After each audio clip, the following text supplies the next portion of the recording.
connaître mes droits.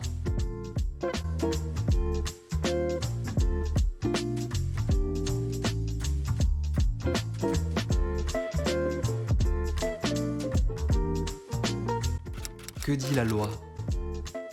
La loi indique que toute personne a droit à un logement. Le choix de la catégorie de logement pour une personne en situation de handicap psychique va dépendre de son degré d'autonomie médicale et de sa capacité à vivre seule.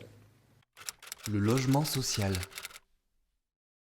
Le logement social est un logement indépendant dont le loyer est moins cher que le loyer d'un logement privé. Le handicap est un critère de priorité et le propriétaire ne demande pas l'engagement d'un garant pour obtenir ce type de logement.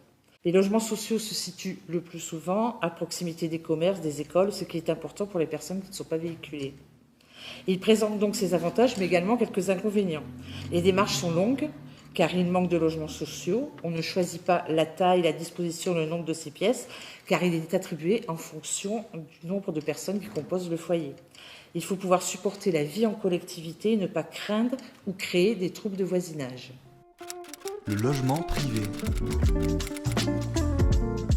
Le logement privé est un logement indépendant dont on peut choisir, au contraire du logement social, l'environnement, l'aspect intérieur et extérieur, mais le montant du loyer est plus important que le montant du loyer pour un logement social et des frais supplémentaires peuvent s'ajouter, notamment des frais d'agence et taxes. Le propriétaire de logement ou du logement ou l'agence immobilière qui le gère demande souvent l'engagement d'un garant. L'entrée dans un logement est un projet donc qu'il faut préparer avec ses proches ou avec un référent social car il faut prévoir les dépenses que cela implique et les répercussions sur la vie quotidienne. L'entretien de ce logement, le paiement régulier des frais et des charges, ainsi qu'un éventuel sentiment de solitude ou d'isolement. Quelles aides demander à un travailleur social ? Vous pouvez lui demander de vous aider à constituer une demande de logement social et de faire connaître le caractère prioritaire de votre demande. Il peut également solliciter des organismes pour vous accompagner dans la recherche d'un logement, pour vous aider à évaluer vos besoins, pour effectuer un suivi avec vous. Il pourra également vous orienter vers un garant locatif.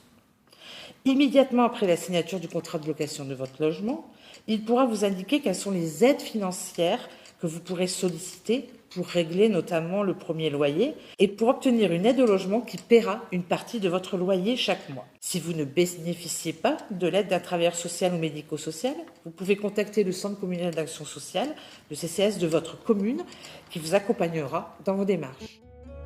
Des solutions pour vous aider à vivre au quotidien. Vous pouvez éventuellement bénéficier d'une aide ménagère, d'un service d'accompagnement médico-social pour personnes adultes handicapées. Ce type de service vise principalement à coordonner les soins et l'accompagnement médico-social autour de la personne, ou vous pouvez bénéficier également d'un service d'aide à la vie sociale. Son action vise à maintenir ou à restaurer une autonomie en permettant aux personnes de conserver ou de construire leurs liens familiaux, sociaux, scolaires ou professionnels. Alternative aux logements indépendants, un lieu de vie accompagné.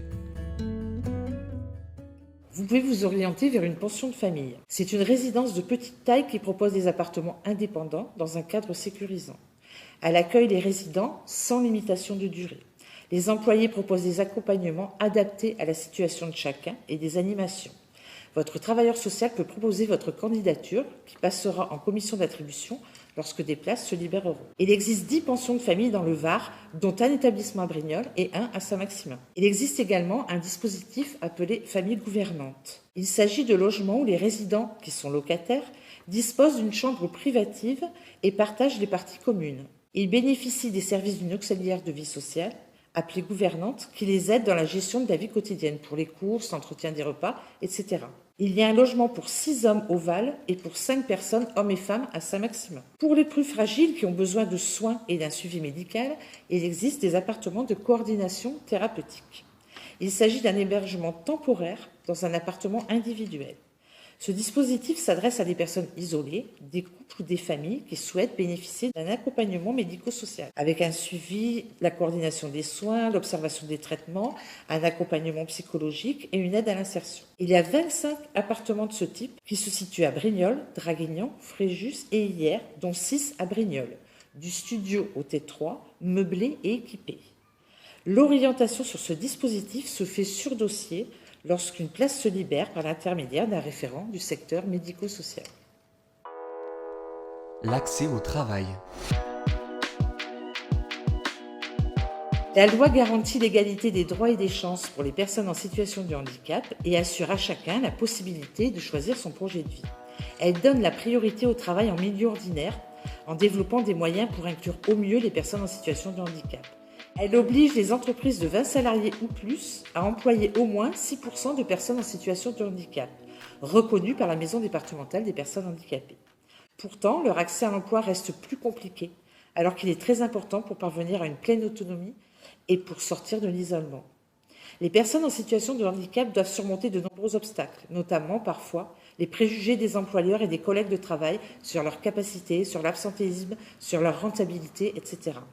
Si vous estimez avoir subi des inégalités ou des discriminations, vous avez la possibilité de saisir le défenseur des droits. La reconnaissance de la qualité de travailleur handicapé RQTH. Si vous cherchez un travail en milieu ordinaire, cela vous permettra de travailler dans une entreprise ou dans une association, chez un artisan, dans la fonction publique, etc. La reconnaissance de la qualité de travailleur handicapé délivrée par la Commission des droits et de l'autonomie des personnes handicapées vous aide à obtenir ou à conserver un emploi malgré ce handicap. Elle ouvre différents droits et notamment l'accès prioritaire à certaines mesures d'aide à l'emploi et à la formation. Si vous disposez de cette reconnaissance, vous pouvez bénéficier d'un accompagnement personnalisé au sein d'organismes qui vous informent, vous conseillent, vous accompagnent vers et dans l'emploi ou la formation. Leurs équipes élaborent et mettent en œuvre avec vous votre projet professionnel. Elles identifient vos compétences, rédigent les CV et lettres de motivation, sélectionnent les offres d'emploi qui vous correspondent, vous proposent des ateliers, des périodes de mise en situation en milieu professionnel, facilitent vos relations avec votre employeur, adaptent votre poste de travail en fonction de vos particularités. Elles peuvent mobiliser des aides auprès des organismes qui gèrent des fonds pour l'insertion professionnelle des personnes en situation de handicap, sous certaines conditions. Par exemple, la participation aux frais de déplacement, les financements de formation, soutien aux personnes en contrat d'apprentissage, etc. Pôle emploi, la mission locale ou votre travailleur social peuvent vous orienter vers un conseiller spécialisé dans l'une des permanences qui se tiennent au Pôle emploi de Brignoles et de Saint-Maximin. Vous recherchez un emploi en milieu protégé. Vous recherchez un emploi en milieu protégé car vous ne pouvez pas travailler en milieu ordinaire. Dans ce cas, des établissements et services d'aide par le travail vous permettent d'exercer une activité professionnelle adaptée à vos possibilités. Vous signez un contrat de soutien et d'aide par le travail qui définit vos droits et vos obligations et ceux de l'établissement. Ce contrat précise notamment vos activités professionnelles et la mise en place d'un soutien médico-social ou éducatif. Vous percevez un salaire et vos droits en matière de congé se rapprochent des droits en milieu ordinaire. En cas de maladie, votre rémunération est maintenue intégralement pendant les périodes indemnisées par l'assurance maladie. La structure peut disposer d'un foyer d'hébergement pour vous accueillir en dehors de votre temps d'activité. La demande d'orientation vers un établissement et service d'aide par le travail se fait auprès de la Maison départementale des personnes handicapées. Votre travailleur social ou toute autre personne de confiance transmet un dossier accompagné d'un certificat médical. Quelques mots sur la réforme en cours. Le ministère annonce 17 engagements pour les travailleurs en établissement et services d'aide par le travail, avec des droits nouveaux qui se rapprochent de ceux des salariés en milieu ordinaire, comme par exemple l'accès à la formation professionnelle, qui n'existait pas auparavant. Les salariés pourront faire des insertions en milieu ordinaire, avec le cas échéant l'assurance de pouvoir retrouver leur place en établissement. Il sera également possible de cumuler une activité professionnelle à temps partiel en établissement et service d'aide par le travail et un contrat de travail à temps partiel auprès d'un employeur ordinaire. Les 31 mesures issues de ces 17 engagements devraient être mises en œuvre au 1er janvier 2022.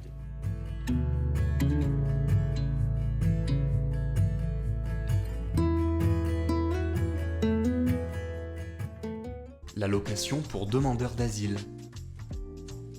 C'est une allocation qui est destinée aux personnes qui sont majeures, étrangères et en demande d'asile sur le territoire français. Le revenu de solidarité active RSA. Le RSA, Revenu de solidarité active, c'est une prestation qui a pour but de garantir à toute personne, qu'elle soit en capacité de travailler ou non, de disposer d'un revenu minimum. Cette prestation est sollicitée s'il n'y a aucune autre possibilité d'avoir de revenus. Pour en bénéficier, il faut être âgé au moins de 25 ans et il faut assumer la charge d'un ou plusieurs enfants à naître. La prime d'activité.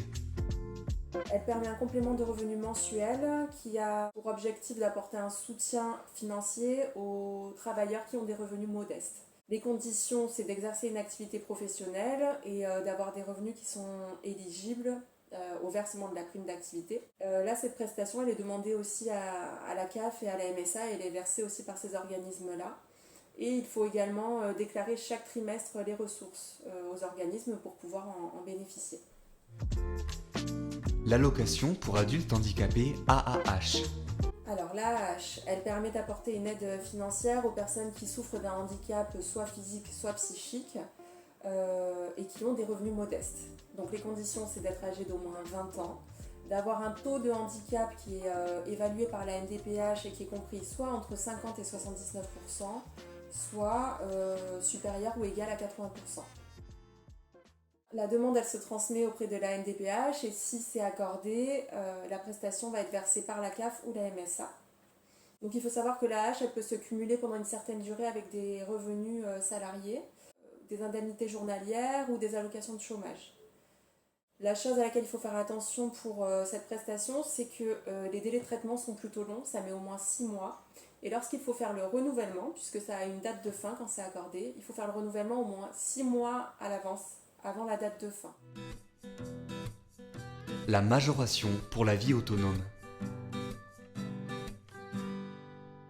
Donc la MVA, cette prestation, elle est destinée à couvrir les dépenses supplémentaires qui sont occasionnées pour les adaptations nécessaires à une vie autonome à domicile. Donc là, il faut respecter un certain nombre de conditions, c'est-à-dire avoir un taux de handicap qui est estimé par la MDPH à 80%, avoir un logement autonome et y vivre seul, ne pas avoir de revenus professionnels. Cette prestation, elle va être versée automatiquement à partir du moment où vous réunissez toutes ces conditions. Et c'est versé automatiquement par la CAF ou par la MSA. La pension d'invalidité.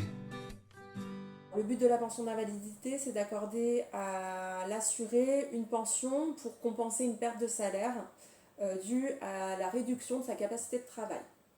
Donc cette pension, elle est accordée suite à un accident ou une maladie d'une personne qui était en emploi. Les conditions, c'est d'avoir une invalidité qui est médicalement constatée par le médecin conseil, d'être immatriculé à un régime d'assurance maladie et d'avoir effectué un certain nombre d'heures au cours des 12 heures de travail, au cours des 12 derniers mois.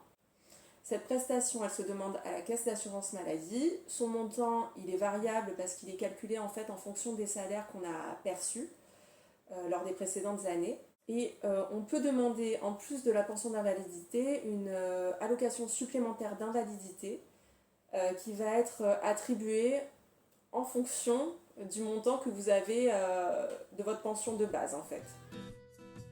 L'allocation de retour à l'emploi ARE.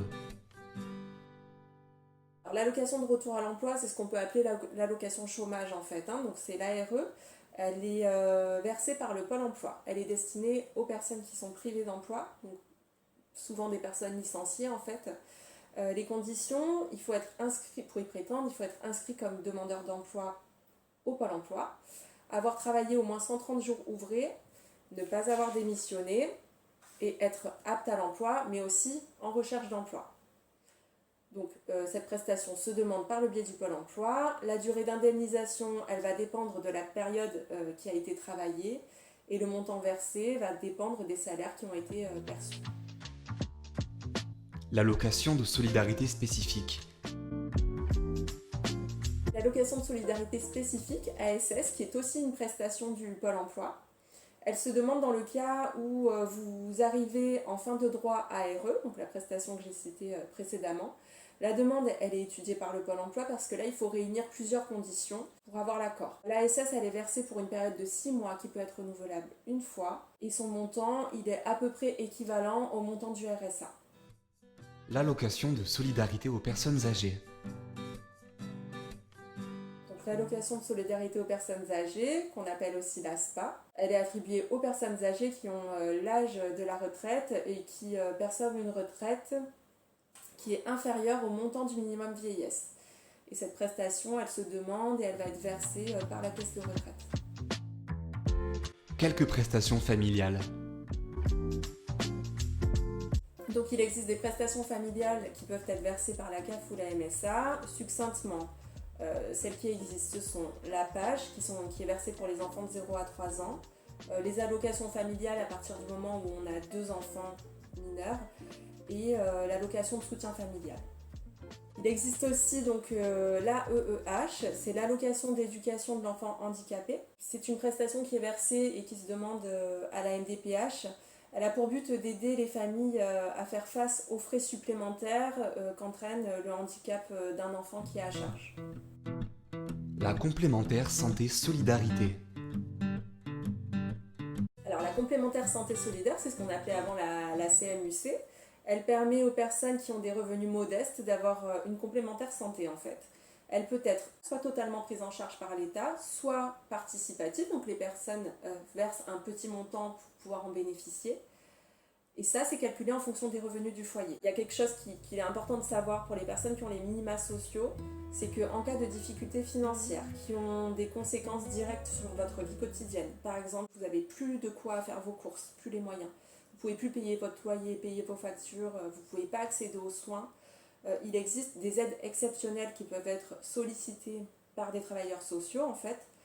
Le budget il est étudié en amont, il faut pouvoir apporter vos justificatifs de charges et de revenus pour vérifier l'éligibilité de la demande.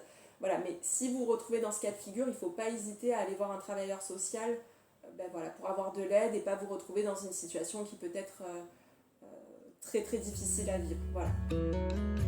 Avez-vous un mot à ajouter ?